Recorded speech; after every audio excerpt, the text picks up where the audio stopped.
ഇങ്ങനെ കൊച്ചു കുട്ടികളെ സംബന്ധിച്ചിടത്തോളം അവർക്ക് ഡിജിറ്റൽ എക്സ്പോഷർ കൊടുക്കുന്നതിൽ അല്ലെങ്കിൽ ഡിജിറ്റൽ അടിമകളാകാനുള്ള ഒരു പ്രവണത അവരിൽ സൃഷ്ടിക്കുന്നതിൽ മാതാപിതാക്കൾക്ക് നല്ല പങ്കുണ്ട്.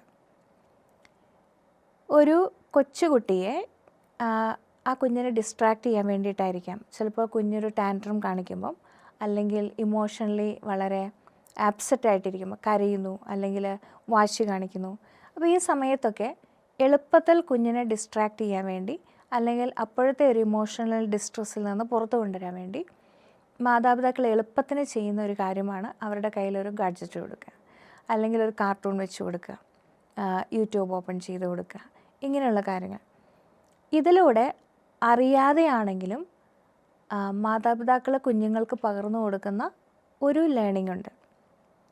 അവർക്ക് എന്തെങ്കിലും കാര്യത്തിൽ നിന്ന് ഡിസ്ട്രാക്റ്റ് ചെയ്യണമെങ്കിൽ അല്ലെങ്കിൽ അവരെ അലോസരപ്പെടുത്തുന്ന അല്ലെങ്കിൽ കുഞ്ഞുങ്ങളുടെ അവരെ വിഷമിപ്പിക്കുന്ന ഒരു കാര്യത്തിൽ നിന്ന് ഡിസ്ട്രാക്റ്റ് ചെയ്യണമെങ്കിൽ, അവരുടെ ഇമോഷൻസിനെ മാനേജ് ചെയ്യണമെങ്കിൽ, അതായത് അവരുടെ സങ്കടം മാറ്റാൻ അല്ലെങ്കിൽ ദേഷ്യം മാറ്റാൻ, ഇതിനൊക്കെ ആശ്രയിക്കാവുന്ന ഒരു സോഴ്സ് ആണ് ഡിജിറ്റൽ ഗാഡ്ജറ്റുകൾ എന്നൊരു ലേണിംഗ് അതിലൂടെ അവർക്ക് കിട്ടുന്നുണ്ട്.